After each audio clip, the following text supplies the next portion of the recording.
Bienvenue au Vite fait journal, le journal vite réalisé, vite consulté pour être au courant de l'essentiel vite fait. C'est parti. Voilà qu'un carteron de procureurs et de juges prétend sortir du droit pour exercer la vendetta du système contre son seul opposant, le Rassemblement national, et contre sa principale incarnation, Marine Le Pen. Bon, mes loulous, j'ai une très grosse nouvelle à vous annoncer. Oui, alors voilà, je vous annonce que je vais démissionner. Alléluia, Starfoula, Shabbat, Shalom. C'est pas trop tôt, putain. Les riches, il faudrait qu'on leur prenne leur pognon pour donner aux pauvres. Ils ont justement construit une entreprise qui a bien marché. Vous faites par exemple 100 000 euros, mettons ou même 1 million, on prend votre exemple. Je donne la moitié en fait. Eh ben, C'est déjà pas mal justement. il peut même donner plus, hein. C'est quand qu'elle ferme ça, en fait? J'ai bientôt 30 ans. Je ne vais pas m'inventer 40 ans de vie politique que je n'ai pas par définition. C'est à la fois une qualité qui ne reste pas et un défaut qui passe vite. Ça fait 15 ans que je fais de la politique. J'ai été par 2 fois élu député européen, par 2 fois conseiller régional. Je suis président d'une organisation humaine, d'un mouvement politique qui a fait 37% des voix, qui a plusieurs dizaines de parlementaires, plusieurs centaines d'élus, plusieurs centaines de salariés. C'est une responsabilité au quotidien qui est extrêmement lourde. C'est tellement beau un carillon. Il y a une harmonie quand même. Je pense que les notes sont pas choisies au hasard, évidemment. Oh là là. Oh là là, ils se répondent.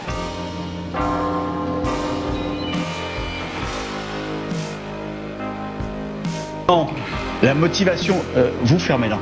Pardon? Non, vous fermez là.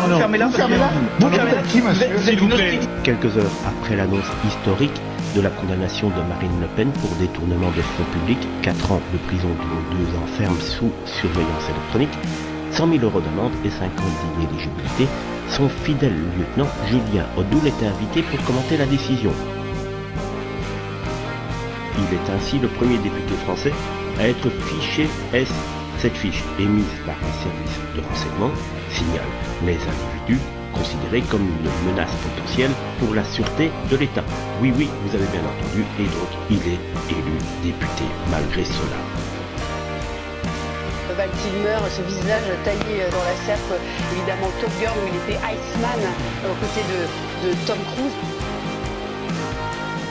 Les islamo-racailles, paf, le ramadan terminé, et de suite, le jour de l'Aïd, ils n'ont pas attendu un jour ou 2 jours après. Le jour de l'Aïd, ils cassent des voitures de policiers et agressent les policiers. Les policiers ont dû s'enfuir carrément. T'as même un qui provoquait les flics avec le tapis de prière dans sa main. Mais comme d'habitude, on va me reprocher à moi de dire toujours du mal des musulmans. Bon d'accord, je vais dire du bien quand même. On va dire qu'il y a des musulmans qui sont avocats par exemple. Voilà, un exemple. Plus de femmes voilées et moins de Marine Le Pen. Ah ok, parce que des musulmans voudraient que je parle que de ces gens-là. Mais quand tu demandes plus de femmes voilées et moins de Marine, c'est normal que tu traînes dans des endroits comme ça? Ah parce qu'il y a un moment il va falloir être cohérent les gars. Monsieur l'avocat, j'espère que vous n'allez pas m'attaquer en justice. Ce n'est juste qu'une vérité. Mais pour les musulmans, je dis trop de mal d'eux. Maintenant les gars, c'est une réalité, il y a un vrai problème. Et c'est pas en disant que du bien sur les musulmans qu'on va régler le problème.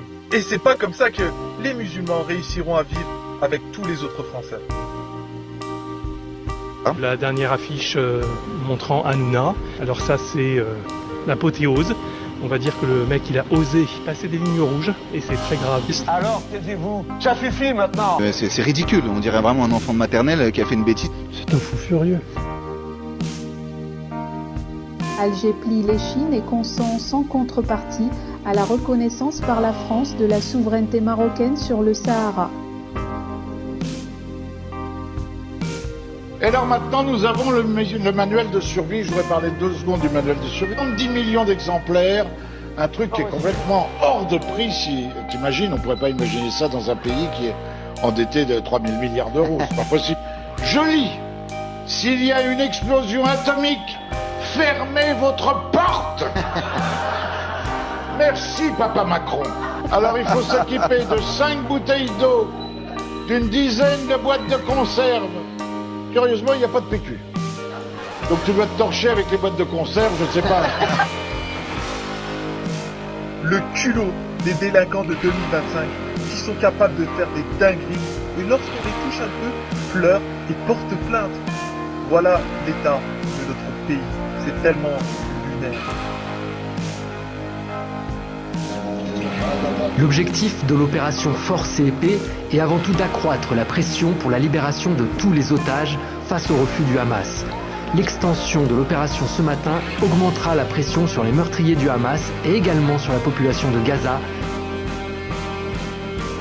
Ils ont tranché et du coup ça fera jurisprudence.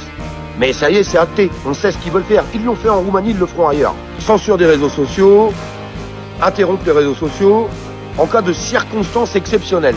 Aujourd'hui, l'Union Européenne, Ursula von der Leyen, vient de refaire un chèque de 3,5 milliards, désolé, 3,5 milliards d'euros à l'Ukraine. Participation française, 700 millions. Hier, on a baissé les remboursements de sécurité sociale parce qu'il n'y a plus d'argent non plus. 700 millions encore aujourd'hui pour l'Ukraine. 2 milliards il y a une semaine. 67 000 sociétés l'année dernière, liquidation judiciaire. Les salariés qui vont avec, ils sont au chômage aujourd'hui. Donc il n'y a plus d'argent pour rien. Santé, sécurité, annonce, les prisons sont pleines à 140% en France.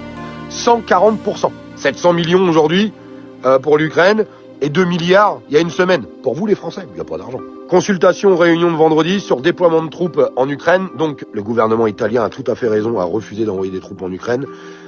Par contre, la France, ils y vont, première ligne, avec les Royaumes-Unis. À partir du moment qu'on aura nos militaires sur le sol russe, ils représenteront un ennemi pour la Russie. À partir du moment qu'il y aura des victimes, ça nous engagera directement en guerre directe, à cause d'Emmanuel Macron, à cause des décisions d'Emmanuel Macron, contre la Russie. Jean-Luc Mélenchon pourrait-il lui aussi être rattrapé par la justice pour une affaire similaire? Car oui, depuis 2017, le leader de la France insoumise est dans le viseur de l'Office européen de la lutte antifraude, l'OLAF, pour une affaire d'assistant parlementaire européen.